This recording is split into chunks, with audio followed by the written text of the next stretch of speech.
ಸಾಕ್ಷಿ ಮೇಷ್ಟ್ರು ತಿಂಡಿ ತೊಗೊಂಡು ಹಾಂ ಬೇಡ ಅದೆಲ್ಲ ಏನು ಬೇಡ. ಯಾಕೆ ಮೇಷ್ಟ್ರು ಒಂಥರ ಇದ್ದೀರಾ? ಇವತ್ತು ಬೆಳಗ್ಗೆ ನನ್ನ ಜೊತೆ ವಾಕಿಂಗೂ ಬರಲಿಲ್ಲ. ನೀವು ತಿಂಡಿನೂ ತಿಂದಿಲ್ಲ ಅಂತ ಜಯಶ್ರೀ ಹೇಳಿದ್ಲು. ಯಾಕೆ ಆರೋಗ್ಯವಾಗಿದ್ದೀರಾ? ಆರೋಗ್ಯವಾಗಿದ್ದೀನಿ, ಆದರೆ ಮನಸ್ಸು ಚೆನ್ನಾಗಿಲ್ಲ ಅಷ್ಟೇ.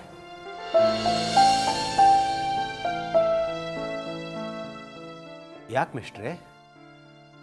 ಏನಾದರೂ ತೊಂದರೆ ಆಗಿದ್ರೆ ಹೇಳಿ. ನಾವೆಲ್ಲ ಒಂದೇ ಮನೆಯವರಲ್ವಾ?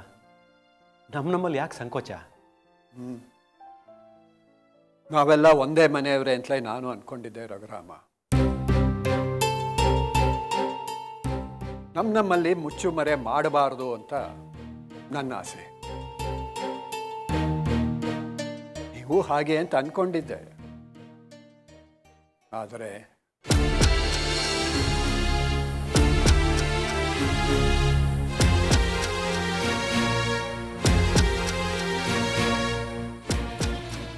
ಆದರೆ ಏನು ಮೇಷ್ಟ್ರೆ?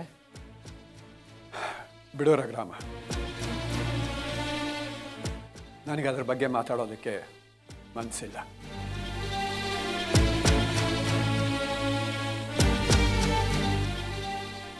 ಸಾಕ್ಷಿ, ನಿನ್ನಿಂದ ಒಂದು ಕೆಲಸ ಆಗಬೇಕು ತಾಯಿ. ಹೇಳಿ ತಾತ.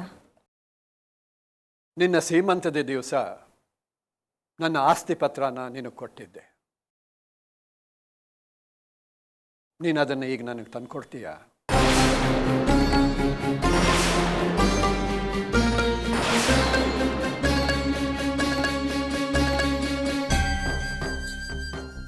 ಯಾಕೆ ತಾತ? ಮಧ್ಯೆ ನೀನು ಬಾಯಿ ಹಾಕಬೇಡ. ನಾನು ನಿನ್ನ ಹತ್ರ ಎಲ್ಲ ಮಾತಾಡ್ತಿರೋದು, ಸಾಕ್ಷಿ ಹತ್ರ. ತಂದ್ಕೊಡ್ತೀಯ ತಾಯಿ? ಸರಿ ತಾತ.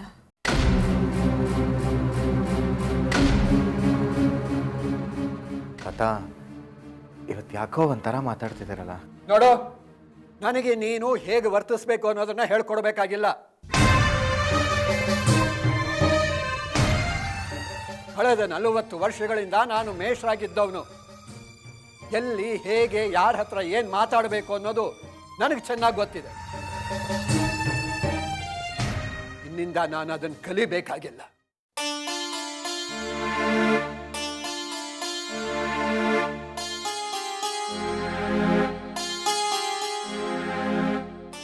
ತಗೊಳ್ಳಿ ತಾತ.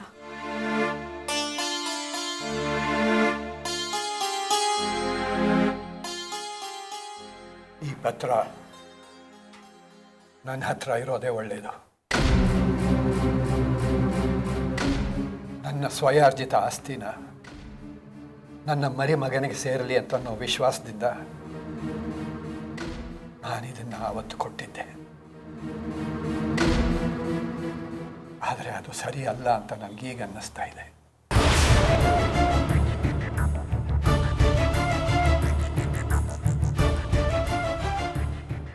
ಮೇಷ್ಟ್ರೆ, ನೀವು ಹಿರಿಯರು. ನೀವು ಗಳಿಸಿರೋ ಆಸ್ತಿ ಬಗ್ಗೆ ಮಾತಾಡೋ ಅಧಿಕಾರ ನಮಗಿಲ್ಲ, ವ್ಯಾಮೋಹನ ನಮಗಿಲ್ಲ. ನೀವು ಅದನ್ನು ಯಾವ ರೀತಿ ಬೇಕಾದ್ರೂ ವಿಲೇವಾರಿ ಮಾಡ್ಬೋದು. ನಮಗೆ ಬೇಕಾಗಿರೋದು ನಿಮ್ಮ ಆಶೀರ್ವಾದ, ಪ್ರೀತಿ, ವಿಶ್ವಾಸ ಅಷ್ಟೇ ಮೇಷ್ಟ್ರೆ. ನಾವು ಬಯಸಿದ್ದೆಲ್ಲ ನಮಗೆ ಸಿಗೋದಿಲ್ಲ ರಘುರಾಮ. ನಾವು ಆಸೆ ಪಡೋದೇ ಒಂದಾದರೆ ನಮ್ಮ ಬೆನ್ನ ಹಿಂದೆ ನಡೆಯೋದೇ ಇನ್ನೊಂದು.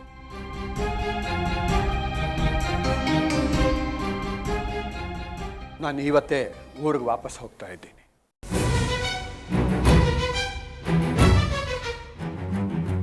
ಮೇಷ್ಟ್ರೆ, ನೀವು ಯಾವುದೋ ವಿಷಯಕ್ಕೆ ತುಂಬ ಅಪ್ಸೆಟ್ ಆಗಿರೋ ಕಾಣಿಸ್ತಿದ್ದೀರಿ.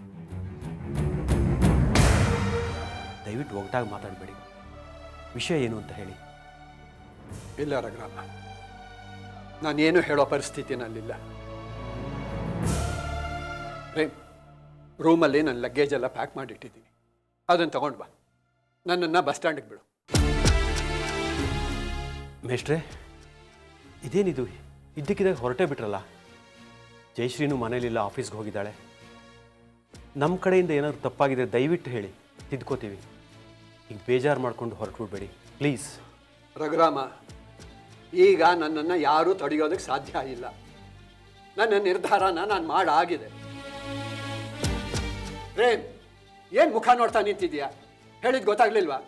ರೂಮಲ್ಲಿ ನನ್ನ ಲಗೇಜ್ ಇದೆ, ತಗೊಂಡು ಬಾ. ನನ್ನನ್ನು ಬಸ್ ಸ್ಟ್ಯಾಂಡಿಗೆ ಬಿಡು. ಹೋಗಯ್ಯ.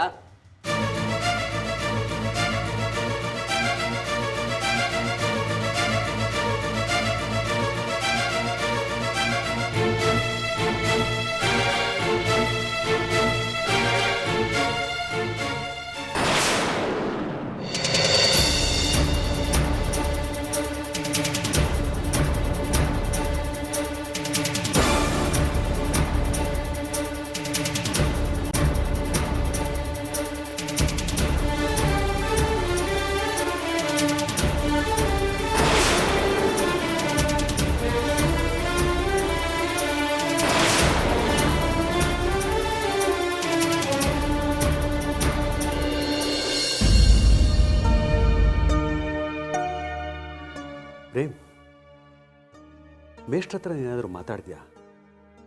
ಸಡನ್ನಾಗಿ ಊರಿಗೆ ಹೊರಟು ಬಿಟ್ರು, ತಿಳ್ಕೊಬೇಕಾಗಿತ್ತು ಯಾಕೆ ಹಾಗೆ ಮಾಡಿದ್ರು ಅಂತ. ಇಲ್ಲ ಅಂಕಲ್, ಅವರು ನನ್ನ ಹತ್ರನೂ ಏನೂ ಮಾತಾಡಲಿಲ್ಲ. ಅವ್ರ ಪಾಡಿಗೆ ಅವ್ರು ಸುಮ್ಮನೆ ಬಸ್ ಹತ್ಕೊಂಡು ಹೊರಟೋದ್ರು. ಇನ್ಫ್ಯಾಕ್ಟ್ ನೀವಿಬ್ಬರು ಹೊರಟ್ರಲ್ಲ ಬಸ್ ಸ್ಟ್ಯಾಂಡ್ಗೆ, ಆಗ ನಾನು ಬರಬೇಕು ಅಂದ್ಕೊಂಡೆ. ಆದರೆ ನಿಮ್ಮನೆ ವಿಚಾರಗಳು ಏನಿರ್ತೋ ಮಾತಾಡ್ಕೊಳ್ಳೋದು ಅಂತ ನಾನು ಮನೇಲಿ ಉಳ್ಕೊಂಡ್ಬಿಟ್ಟೆ. ಅವ್ರು ನಿನ್ನ ಹತ್ರನೂ ಏನೂ ಮಾತಾಡಿಲ್ಲ ಅಂದರೆ ವಿಷಯ ಏನೋ ಗಂಭೀರವಾದ್ದೇ ಇರಬೇಕು. ನನಗೂ ಅದೇ ವಿಚಿತ್ರ ಅನಿಸ್ತಾ ಇದೆ ಅಂಕಲ್. ತಾತಂಗೆ ನನ್ನ ಮೇಲೆ ಯಾಕೆ ಕೋಪ ಅಂತ ನನಗೆ ಅರ್ಥನೇ ಆಗ್ತಾ ಇಲ್ಲ. ಕೋಪನ? ಹೌದು ಅಂಕಲ್, ನನಗೆ ಬುದ್ಧಿ ತಿಳಿದಾಗಿಂದ ನೋಡ್ತಾ ಇದ್ದೀನಿ. ತಾತ ಯಾವತ್ತೂ ದುಡುಕಿ ನಡ್ಕೊಂಡವರೇ ಅಲ್ಲ. ಆದರೆ ಸಾಕ್ಷಿ ಕೊಟ್ಟಿದ್ದ ಆಸ್ತಿ ಪತ್ರನ ಅವರು ವಾಪಸ್ ಇಸ್ಕೊಂಡಿದ್ದೇ ವಿಚಿತ್ರ ಅನಿಸ್ತಾ ಇದೆ. ಅವರು ಅಷ್ಟೊಂದು ಇಮ್ಮೆಚ್ಯೂರ್ ಆಗಿ ಕೋಪದಿಂದ ಬಿಹೇವ್ ಮಾಡ್ತಾರೆ ಅಂತ ನಾನು ಎಕ್ಸ್ಪೆಕ್ಟೇ ಮಾಡಿರಲಿಲ್ಲ. ಪ್ರೇಮ್, ಮೇಷ್ಟ್ರು ಆಸ್ತಿ ಪತ್ರ ವಾಪಸ್ ತೊಗೊಂಡೋಗಿದ್ರ ಬಗ್ಗೆ ನಾನು ಹೇಳೋವಂಥದ್ದೇನೂ ಇಲ್ಲ. ಆದರೆ ಹೋಗಬೇಡಿ ಮೇಷ್ಟ್ರಿ ಅಂತ ನಾನು ಎಷ್ಟು ರಿಕ್ವೆಸ್ಟ್ ಮಾಡಿಕೊಂಡ್ರು ನನ್ನ ಮಾತಿಗೆ ಬೆಲೆ ಕೊಡದೆ ಹೊರಟೋದ್ರಲ್ಲ, ಅದು ನನ್ನ ಮನಸ್ಸಿಗೆ ತುಂಬ ಬೇಸರ ಉಂಟು ಮಾಡಿದೆ.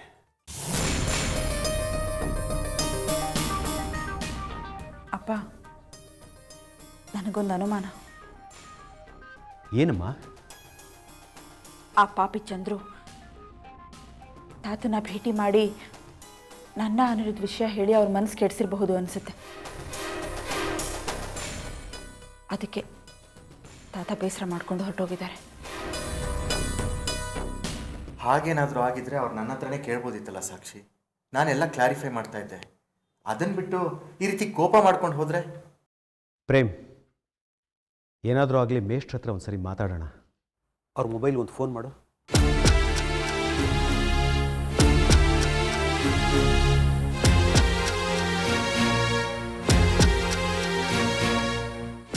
ಏನಾಗ್ತದೆ? ನಾಟ್ ರೀಚಬಲ್ ಅಂತ ಬರ್ತಿದೆ ಅಂಕಲ್. ಹೌದಾ?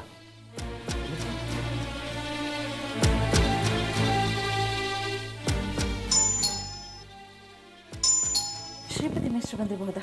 ಇಂಪಾಸಿಬಲ್. ನಾನೇ ಅವ್ರನ್ನ ಬಸ್ ಹತ್ತಿಸಿ ಬಂದಿದ್ದೇನೆ. ಆದರೂ ಪ್ರೇಮ್, ಅವರು ಮನಸ್ಸು ಬದಲಾಯಿಸಿ ಬಂದಿರಬಹುದಲ್ವಾ? ನಾನು ನೋಡ್ತೀನಿ.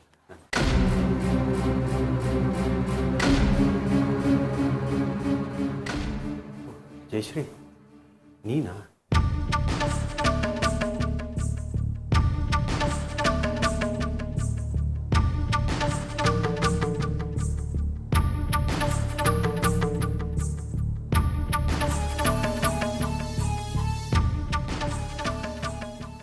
ಯಾಕೆಲ್ಲ ಗರ ಬಡ್ದವ್ರ ಕೂತ್ಬಿಟ್ಟಿದ್ದೀರಾ? ಓ, ನಾನು ಆಫೀಸಿಂದ ಬೇಗ ಬಂದ್ಬಿಟ್ಟಿದ್ದೀನಿ ಅಂತಲಾ? ಆಫೀಸಲ್ಲಿ ಜಾಸ್ತಿ ಕೆಲಸನೇ ಇರಲಿಲ್ಲ, ಅದಕ್ಕೆ ಬೇಗ ಬಂದ್ಬಿಟ್ಟೆ. ಹಾಂ, ನಾನು ಶ್ರೀಪತಿ ಮೇಷ್ಟ್ರಿಗೆ ಒಂದು ಸ್ಪೆಷಲ್ ಗಿಫ್ಟ್ ತಂದಿದ್ದೀನಿ, ಗೊತ್ತಾ? ಏನು ಗಿಫ್ಟು ಜಯಶ್ರೀ? ನಿಮಗೆ ಹೇಳ್ಬಿಡ್ತೀನಿ ಕಾದಿದ್ರೆ. ಏ ಪ್ರೇಮ್, ನೀ ಏನು ತಂದಿದ್ಯಾ ನಿಮ್ಮ ತಾತನ ಗಿಫ್ಟು? ಯಾಕಂಟಿ? ಆಹಾ, ಕೇಳೋದು ನೋಡು ಯಾಕೆ ಅಂತ. ಅಲ್ವೋ, ನಾಳೆ ನಿಮ್ಮ ತಾತನ ಹುಟ್ಟಿದಬ್ಬ ಅಲ್ವಾ?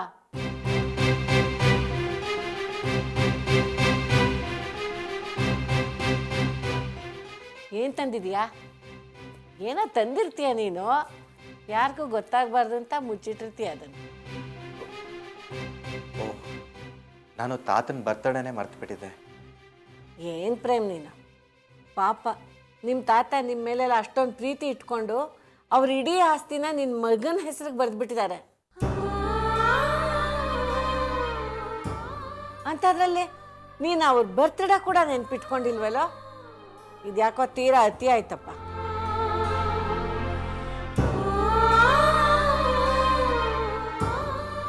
ಹೌದು, ಮೇಷ್ಟ್ರಲ್ಲಿ ಕಾಣಿಸ್ತಾನೆ ಇಲ್ಲ. ಮೇಷ್ಟ್ರೇ? ಜಯಶ್ರೀ, ಮೇಷ್ಟ್ರು ಮನೇಲಿಲ್ಲ. ಹಾಂ, ಮನೇಲಿಲ್ವಾ? ಎಲ್ಲಿಗೆ ಹೋದ್ರು? ಆಂಟಿ, ತಾತ ಊರಿಗೆ ವಾಪಸ್ ಹೊರಟೋದ್ರು. ಊರಿಗೆ ವಾಪಸ್ ಹೊರಟೋದ್ರಾ? ಅವ್ರ ಬರ್ತ್ಡೇ ನಾವು ಇಲ್ಲೇ ಸೆಲೆಬ್ರೇಟ್ ಮಾಡಬೇಕು ಅಂತ ಹೇಳ್ಬಿಟ್ಟು ಏನೇನೆಲ್ಲ ಪ್ಲಾನ್ ಹಾಕಿದ್ದೆ ನಾನು. ಅದು ಹೇಗೆ ನೀವು ಊರಿಗೆ ಹೋಗಕ್ಕೆ ಬಿಟ್ಟಿರೋಗ್ರಾ? ಜಯಶ್ರೀ, ನಾವೆಲ್ಲ ಪ್ರಯತ್ನ ಪಟ್ವಿ ಅವ್ರನ್ನ ತಡೆಯೋಕ್ಕೆ, ಆಗಲಿಲ್ಲ, ಹೊರಟೋದ್ರು. ಏನಿದು? ಏನೋ ನಾಟಕ ಆಡ್ತಿದ್ದೀರಾ ಎಲ್ಲರೂ ಸೇರ್ಕೊಂಡು? ಏನು ನಡೀತು ಹೇಳಿ ನನಗೆ. ಒಬ್ಬೊಬ್ಬರು ಒಂದೊಂದು ಹೇಳ್ತಿದ್ರೆ ನಾನು ಏನಂತ ಅನ್ಕೊಳ್ಳಿ? ಅಮ್ಮ, ಸತ್ಯ ಏನು ಅಂತ ನಾನೇ ಹೇಳ್ಬಿಡ್ತೀನಿ. ಶ್ರೀಪತಿ ತಾತನಿಗೆ ನನ್ನ ಅನಿರುದ್ಧ ವಿಷಯ ಗೊತ್ತಾಗಿದೆ ಅನಿಸುತ್ತೆ. ಅದಕ್ಕೆ ನನಗೆ ಕೊಟ್ಟಿದ್ದ ಆಸ್ತಿ ಪತ್ರನ ನನ್ನಿಂದ ಇಸ್ಕೊಂಡು ಹೊರಟೋದ್ರು.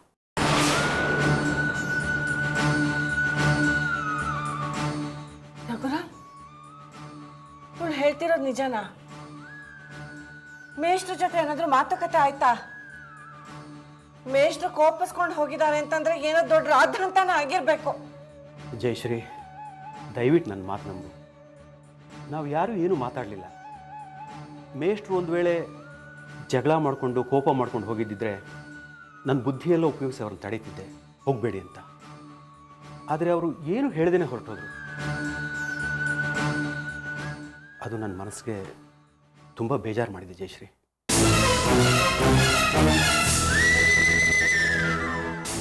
ಹೌದು ಆಂಟಿ, ಫೋನ್ ಮಾಡಿದ್ರು ಅವ್ರು ಸಿಗ್ತಾ ಇಲ್ಲ, ನಾಟ್ ರೀಚಬಲ್ ಅಂತ ಬರ್ತಾ ಇದೆ.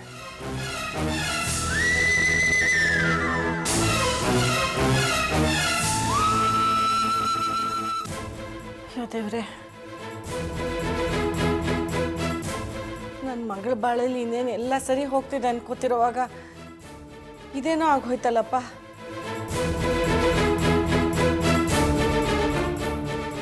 ಶ್ರೀಪತಿ ಮೇಷ್ಟ್ರಿಗೆ ವಿಷಯ ಎಲ್ಲ ಗೊತ್ತಾಗಿದೆ ಅಂತಂದ್ಮೇಲೆ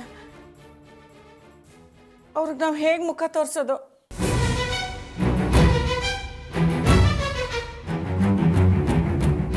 ಇನ್ನು ಏನೇನು ಅನಾಹುತ ಕಾದಿದೆಯೋ ಇನ್ನು ಮುಂದೆ.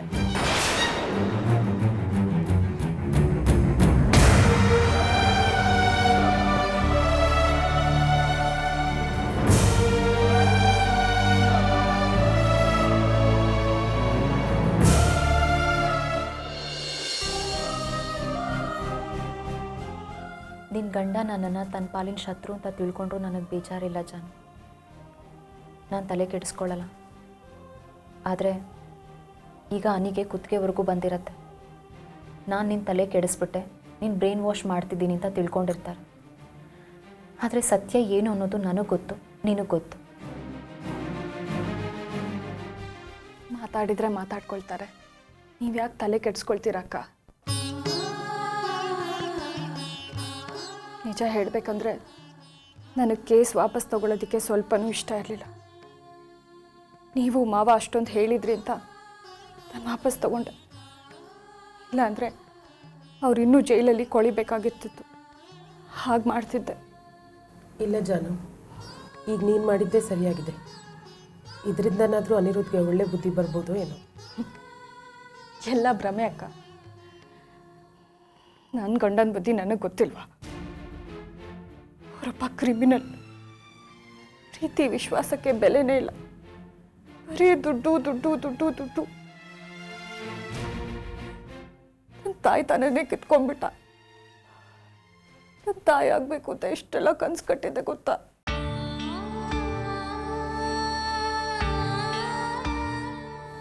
ಜಾನು, ನನಗೆ ಗಿಲ್ಟ್ ಕಾಡ್ತಾ ಇದೆ. ನೀವ್ಯಾಕಕ್ಕ ಫೀಲ್ ಮಾಡ್ಕೊಳ್ತಾ ಇದ್ದೀರಾ? ಈ ಘಟನೆಗೆ ನಾನೇ ಕಾರಣ ಆಗ್ಬಿಟ್ನಾ ಅಂತ. ನೀವು ಹೇಗೆ ಕಾರಣ ಆಗ್ತೀರಾ ಅಕ್ಕ? ಜಾನು, ನಿನ್ನ ಕೈಯಲ್ಲಿ ಆ ಕರಾರಿನ ಪತ್ರನ ಕಳ್ತನ ಮಾಡಿಸ್ಬಾರ್ದಾಗಿತ್ತು. ಅಕ್ಕ ಪ್ಲೀಸ್. ಆ ಕಾರಣಕ್ಕೆ ತಾನೇ ನಿನ್ನ ನಡುವೆ ಒಡನಾಟ ಜಾಸ್ತಿ ಆಗಿತ್ತು. ನಾನು ನೀನು ಹೆಚ್ಚು ಮಾತಾಡೋಕ್ಕೆ ಶುರು ಮಾಡಿದ್ದು. ಮನೆಯಲ್ಲಿ ನಡೀತಾ ಇದ್ದ ಘಟನೆನೆಲ್ಲ ನೀನು ಬಂದು ನನಗೆ ಹೇಳ್ತಾ ಇದ್ದೆ. ನಾನು ಯೋಚಿಸ್ಲಿಲ್ಲ. ನನ್ನ ನಡವಳಿಕೆನೇ ನಿನ್ನ ಇವತ್ತಿನ ಸ್ಥಿತಿಗೆ ಕಾರಣ ಆಗೋಯ್ತು ಅಂತ ನನ್ನ ಮನಸ್ಸು ಚುಚ್ತಾ ಇದೆ. ಪ್ಲೀಸ್ ಅಕ್ಕ, ಈ ರೀತಿ ಮಾತಾಡಬೇಡಿ. ಗಂಡ ಒಳ್ಳೆಯವನು ಕೆಟ್ಟವನು, ಆದರೆ ನೀನು ಅನಿ ಚೆನ್ನಾಗೇ ಇದ್ರಿ, ಸಂತೋಷವಾಗೇ ಇದ್ರಿ. ನಾನೇ ಹಾಳು ಮಾಡಿಬಿಟ್ಟೆ ಅನಿಸುತ್ತೆ. ಈಗ ನೋಡು, ಗಂಡ ಹೆಂಡತಿ ದೂರ ದೂರ ಇದ್ದೀರಾ. ಈ ಪಾಪ ಪ್ರಜ್ಞೆ ನನ್ನಿಂದ ಹೋಗ್ತಾ ಇಲ್ಲ. ಪ್ಲೀಸ್ ಅಕ್ಕ, ಇದರಲ್ಲಿ ನಿಮ್ಮ ತಪ್ಪೇನೂ ಇಲ್ಲ. ನಿಜವಾಗ್ಲೂ ಅಕ್ಕ, ಇದರಲ್ಲಿ ನಿಮ್ಮ ತಪ್ಪೇನೂ ಇಲ್ಲ. ಪ್ಲೀಸ್ ನೀವು ಗಿಲ್ಟಿ ಫೀಲ್ ಮಾಡ್ಕೋಬೇಡಿ.